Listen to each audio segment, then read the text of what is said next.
Welcome to research videos. நம்ம சேனலுக்கு support பண்ணுற ஃப்ரெண்ட்ஸுக்கு ரொம்ப ரொம்ப நன்றி. ஹாய் ஃப்ரெண்ட்ஸ், இன்றைக்கி நம்ம பார்க்க போகிற வீடியோ மசாலா பணியாரம். நல்ல ஊட்டச்சத்து நிறைந்த குழந்தைகளுக்கு ஹெல்த்தியான ஃபுட்டும் கூட. எப்பயும் நம்ம கார பணியாரம் இனிப்பு பணியாரம் போல் இல்லாமல் இது ஒரு டிஃப்ரெண்ட் டேஸ்ட்டாக இருக்கும். வாங்க வீடியோக்குள்ளே போகலாம். மசாலா ஆப்போ இப்போ நம்ம ரெடி பண்ணலாம். பச்சரிசி 2 கப், நிலக்கடலை 1 கப். இதெல்லாம் தோல் உரிக்கணும்னு அவசியம் இல்லை. இதுக்கு நம்ம அப்படியே ஊறுறதுலேயே நிலக்கடலை நல்லா ஊறி வர்றதுலேயே நல்லா நைஸாக அரைச்சிடலாம். 2 ஸ்பூன் உளுந்து அதையும் ஆட் பண்ணிக்கோங்க. எல்லாத்தையும் நல்லா மிக்ஸ் பண்ணிக்கோங்க.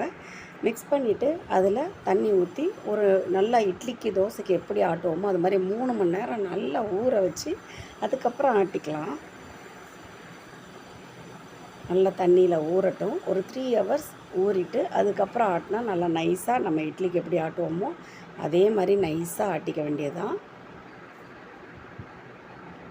3 ஹவர்ஸ் ஆயிடுச்சு. நல்லா பாருங்கள், அரிசி அந்த நிலக்கடலையெல்லாம் நல்லா ஊறி இருக்குது. ஊறின அரிசியும் நிலக்கடலையும் மிக்சியில் நல்லா நைஸாக அரைச்சிக்கலாம். நம்ம எப்படி இட்லி தோசைக்கு நம்ம நைஸாக அரைப்போமோ அதே மாதிரி அரைச்சிக்கலாம். எப்பயும் ஒரே ஸ்டைலில் நம்ம ஒரே மாடலில் பண்ணி கொடுத்தா குழந்தைங்களுக்கு ரொம்ப போராக இருக்கும்.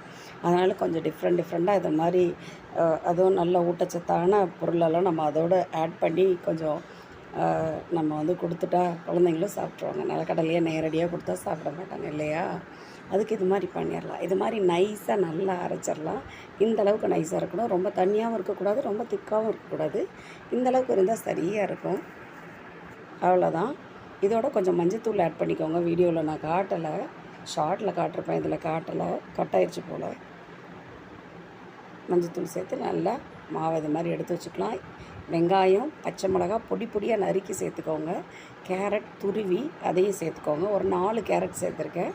வெங்காயம் 2 வெங்காயம், பச்சை மிளகா ஒரு 7 பச்சை மிளகாய். ஏன்னா கேரட்லாம் போடுறோம், அதனால் கொஞ்சம் காரம் உண்டுதலாகவே போடுங்க. காரம் கம்மியாக வேணால் கம்மியாக போடுங்க.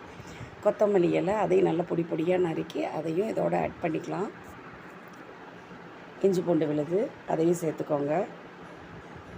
ஜீரகம், செரிமானத்துக்கு ஜீரகம் நம்ம ஆட் பண்ணிக்கலாம். ஜீரகம் வாசனையாகவும் இருக்கும், செரிமானத்துக்கும் நல்லது. ஜீரகம் நம்ம சேர்க்க உடம்புக்கு ரொம்ப செரிமான சக்தி நம்மளுக்கு அதிகமாகவே இருக்கும். எல்லா சமையல்லையும் அதை செய்கிறோங்க. இதை நல்லா எல்லாத்தையும் மிக்ஸ் பண்ணிக்கலாம். இதை நல்லா மிக்ஸ் பண்ணிக்கலாம்.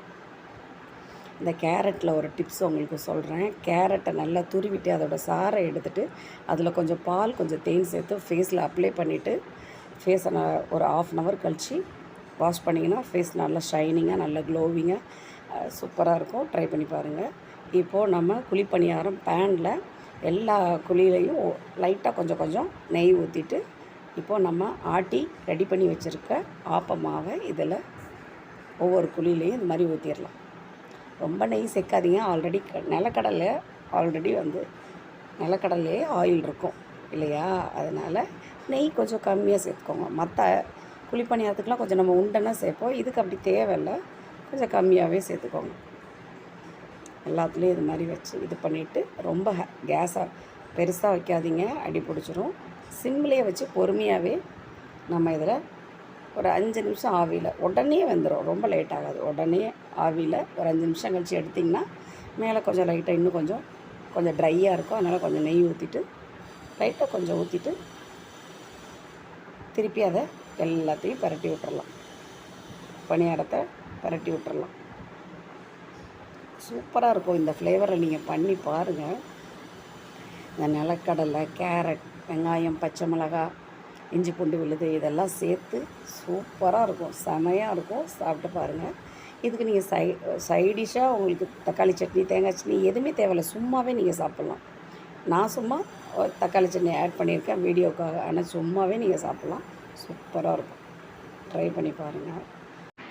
நல்லா சாஃப்டாக எவ்வளோ புசுன்னு வந்திருக்கு பாருங்கள்.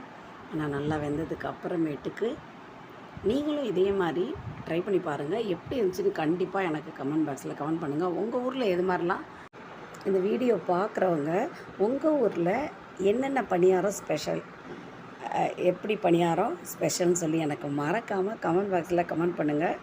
அப்புறம் இந்த வீடியோ பிடிச்சிருந்தாலும் இதில் ஏதாவது மிஸ்டேக் இருந்தாலும் கண்டிப்பாக டெஃபினட்டாக அதையும் மிஸ்டேக் சொல்லுங்கள், சரி பண்ணிக்கலாம். எல்லா வித பணியாரமும் நான் வீடியோவில் போட்டிருக்கேன். கார பணியாரம் போட்டிருக்கேன், இனிப்பு பணியாரம் போட்டிருக்கேன், எல்லா பணியாரமும் போட்டிருக்கேன். இது வந்து மசாலா பணியாரம். இதையும் ட்ரை பண்ணி பாருங்கள், எப்படி இருக்குன்னு மறக்காமல் எனக்கு நீங்கள் சொல்லுங்கள். அவ்வளோதான், பணியாரம், மசாலா பணியாரம் புசு புசுன்னு நல்லா சாஃப்டாக சூப்பராக ரெடி ஆயிடுச்சு. அதுவும் இந்த கொட்டுற மழையில் நீங்கள் வந்து இது மாதிரி சூடாக குழந்தைங்க ஸ்கூல் விட்டு வர்றப்போ நம்ம வந்து சுட சுட ஒரு காஃபி பக்கத்தில் ஒரு காஃபியோட டீயோடு இதை சாப்பிட்டிங்கன்னா செமையாக இருக்கும். தக்காளி சட்னி, தேங்காய் சட்னி எல்லாத்துக்குமே சூப்பராக இருக்கும். அது எதுவுமே இல்லாமையும் நம்ம சாப்பிட்லாம், சூப்பராக இருக்கும். அவ்வளோதான், ஒரு டிஃப்ரெண்ட்டான டேஸ்ட்டு நல்ல காரசாரமான மசாலா பணியாரம் நம்ம ரெடி பண்ணியாச்சு. நீங்களும் ட்ரை பண்ணி பாருங்கள். மறக்காமல் எப்படி இருந்துச்சுன்னு கமெண்ட் பாக்ஸில் கமெண்ட் பண்ணுங்கள். தேங்க்யூ ஃபார் வாட்சிங்.